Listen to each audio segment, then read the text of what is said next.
ওই বিশ্ববিদ্যালয় আজকে কিন্তু বৃহস্পতিবার কিন্তু ওই বৃহস্পতিবারে বঙ্গবন্ধু মহানায়ক হিসেবে ছিল।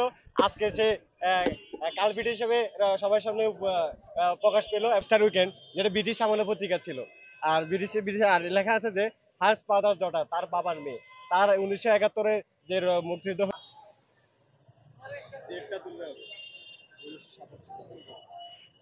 এটা পেয়েছি যে বঙ্গবন্ধু বাড়ি থেকে এটা পেয়েছি যে সাধারণত যে জাদুঘরে এটা রাখা হয়েছিল সম্ভবত।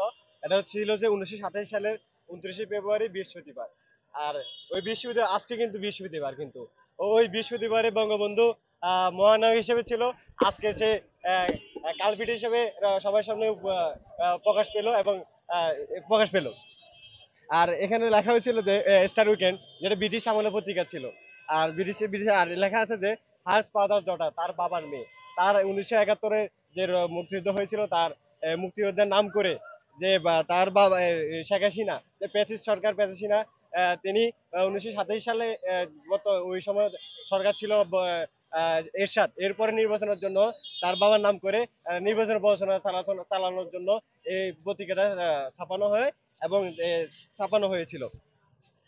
অনুভূতি হচ্ছে যে আমি সবাইকে দেখা দিতে চাচ্ছি যে যে যারা এইরকম ইতিহাস ভুলভাবে রচনা করবে, তাদের পরিণতি কিন্তু এই এই বাংলা এর মতো হবে।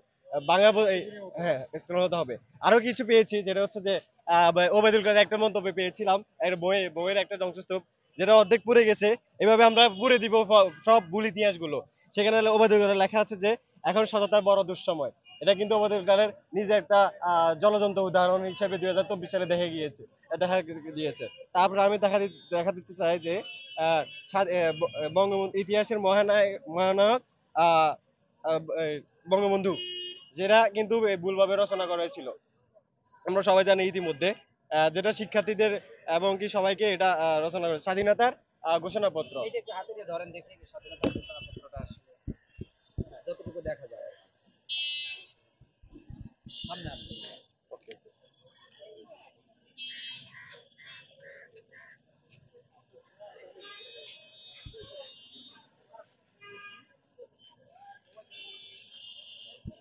দেখতে পারেন আসলে এগুলো এখন আপনি কি করতে চান? এটা যে আমাদের ভুলভাবে ইতিহাস শিক্ষার্থীদের, আমাদের জনগণকে যেটা আওয়ামী লীগ সরকার দিয়েছিল, সেটা একটা ভুলভাবে রচনা করেছিল, সেটা আমরা পুড়িয়ে দিয়ে এটা প্রমাণ করতে চাই যে যারা এভাবে ইতিহাস বিকৃত করে সবাইকে শিক্ষা দিবে, আমরা এটা তারা নিশ্চিন্ত করে দেবো, পড়ে দিব। এই মুহূর্তে যা পেয়েছেন এগুলো কি করতে চান আপনি? এটা আপাতত এক জাদুঘর ছিল, অন্য জাদুঘরে এটা নিয়ে যেতে চাই। নিয়ে যেতে চেয়ে প্রমাণ করতে চাই যে যারা এভাবে ইতিহাস বিকৃত করবে, তাদের পরিণতি 32-এর মতো হবে।